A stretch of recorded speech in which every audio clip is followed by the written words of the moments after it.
এটা ইউরেনিয়াম, যা নিয়ে বাংলাদেশে এখন আলোচনা চলছে। তবে শুধু বাংলাদেশ না, এই বস্তুটা জায়গা করে নিয়েছে বিশ্ব রাজনীতি ও শক্তিতেও।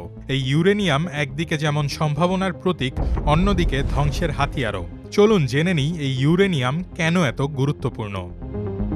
ইউরেনিয়াম প্রাকৃতিকভাবে পাওয়া ভারী ধাতব মৌল, যার রং রূপালী ধূসর। হার্ভার্ড ইউনিভার্সিটির natural science lecture demonstration uranium block আর্টিকেলে বলা হচ্ছে ইউরেনিয়ামের ঘনত্ব পানির তুলনায় প্রায় 18.7 গুণ। প্রকৃতিতে পাওয়া যায় এমন সব ধাতুর মধ্যে ইউরেনিয়াম অন্যতম ভারী মৌল, তবে পৃথিবীর ভূত্বকে ইউরেনিয়াম পাওয়া যায় খুবই অল্প পরিমাণে। 1779 সালে ইউরেনিয়াম আবিষ্কার করেন জার্মান বিজ্ঞানী মার্টিন ক্ল্যাপট্রথ। আবিষ্কারের পর ইউরেনাস গ্রহের নামানুসারে এর নাম রাখা হয় ইউরেনিয়াম। তবে এর আসল শক্তি প্রকাশ পায় 107 বছর পর, যখন হেনরি বেকরেল আবিষ্কার করেন এর তেজস্ক্রিয়তা। ইউরেনিয়ামের সবচেয়ে গুরুত্বপূর্ণ বৈশিষ্ট্য হল নিউক্লিয়ার ফিশন ক্ষমতা। সহজ ভাষায় এর একটি পরমাণুকে যখন ভেঙে দুটি ছোট পরমাণু করা হয়, তখন বের হয় বিপুল পরিমাণ তাপ আর শক্তি। নিয়ন্ত্রিত উপায়ে এই শক্তি দিয়ে বিদ্যুৎ উৎপাদন করা যায়। আন্তর্জাতিক অলাভজনক সংস্থা ওয়ার্ল্ড নিউক্লিয়ার অ্যাসোসিয়েশনের physics of uranium and nuclear energy শিরোনামের প্রতিবেদন জানাচ্ছে 1 কেজি ইউরেনিয়াম 235 ফিশন থেকে প্রায় 20 মিলিয়ন কিলোওয়াট আওয়ার শক্তি পাওয়া সম্ভব, যা 34 লাখ টনের বেশি কয়লার সমান। প্রকৃতিতে পাওয়া সব ইউরেনিয়াম কিন্তু সমান শক্তিশালী নয়। প্রকৃতিতে সবচেয়ে বেশি থাকে ইউরেনিয়াম 238, কিন্তু এটি শক্তি উৎপাদনে কম কার্যকর। আসল কাজ করে ইউরেনিয়াম 235। এটি পারমাণবিক বিদ্যুৎ কেন্দ্র বা অস্ত্র তৈরির মূল জ্বালানি। তবে এটি প্রকৃতিতে পাওয়া যায় খুব সামান্য পরিমাণে। এছাড়া আছে ইউরেনিয়াম 234, যা খুবই অল্প পরিমাণে পাওয়া যায় এবং ফিউশনের জন্য কম উপযোগী। ইউরেনিয়ামের সবচেয়ে বিতর্কিত ব্যবহার দেখা যায় সামরিক ও প্রতিরক্ষা খাতে। পারমাণবিক বিদ্যুৎ কেন্দ্রে জ্বালানি হিসেবে ব্যবহারের পর বর্জ্য হিসেবে অবশিষ্ট ইউরেনিয়াম গোলাবারুদ বানাতে ব্যবহার হয়। তবে সবচেয়ে ভয়ঙ্কর বিষয় হল পারমাণবিক বোমা তৈরিতে ব্যবহার করা হয় ইউরেনিয়াম। 1945 সালে হিরোশিমায় ফেলা লিটল বয় নামক বোমাটি ছিল এই ইউরেনিয়াম 235 দিয়েই তৈরি।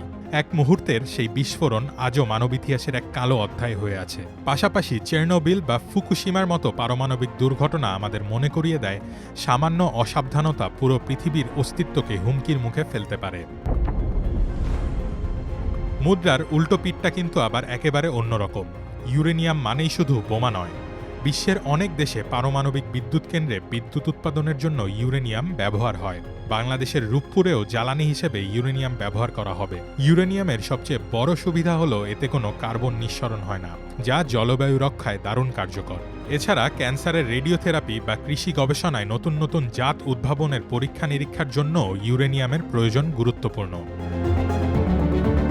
আন্তর্জাতিক অলাভজনক সংস্থা ওয়ার্ল্ড নিউক্লিয়ার অ্যাসোসিয়েশনের তথ্য অনুযায়ী বিশ্বের খনি থেকে পাওয়া ইউরেনিয়ামের প্রায় 3/4 আসে কাজাখস্তান, কানাডা ও অস্ট্রেলিয়া থেকে। তবে ইউরেনিয়াম খুব শক্তিশালী হওয়ায় খনন, মজুত আর ব্যবহারের ওপর আন্তর্জাতিক পরমাণু শক্তি সংস্থা বা IAEA এর কড়া নজরদারি থাকে। কিছু কিছু দেশের ওপর অভিযোগ আছে তারা গোপনে পারমাণবিক অস্ত্র তৈরিতে ইউরেনিয়াম ব্যবহার করছে। যেমন আল জাজিরার এক প্রতিবেদনে বলা হয়েছে ইরান সর্বোচ্চ 60% পর্যন্ত সমৃদ্ধ ইউরেনিয়াম মজুত করেছিল। কিন্তু দেশটির সমৃদ্ধ ইউরেনিয়ামের মজুতের কি হয়েছে তা নিয়ে জাতিসংঘ পরিদর্শকদের সামনে জটিল এক পরিস্থিতির সৃষ্টি হয়। ইরানের মজুত সমৃদ্ধ ইউরেনিয়ামের কিছু অংশ পরমাণু অস্ত্র তৈরির কাছাকাছি মাত্রায় ছিল বলে জানা যায়। একটি পারমাণবিক অস্ত্র তৈরিতে ইউরেনিয়ামকে প্রায় 90% ইউরেনিয়াম 235 পর্যন্ত সমৃদ্ধ করতে হয়। ফলে এ নিয়ে উদ্বেগ শুরু হয়েছিল বিশ্বের ক্ষমতাধর রাষ্ট্রগুলোর মধ্যে। ইউরেনিয়াম হলো সেই শক্তি যা দিয়ে বিদ্যুৎ উৎপাদন থেকে শুরু করে ভয়াবহ গণবিধ্বংসী অস্ত্র তৈরি করা সম্ভব। আর তাই এর খনন, মজুত আর ব্যবহারের ওপর আন্তর্জাতিক পরমাণু সংস্থা বা IAEA এর কড়া নজরদারি থাকে।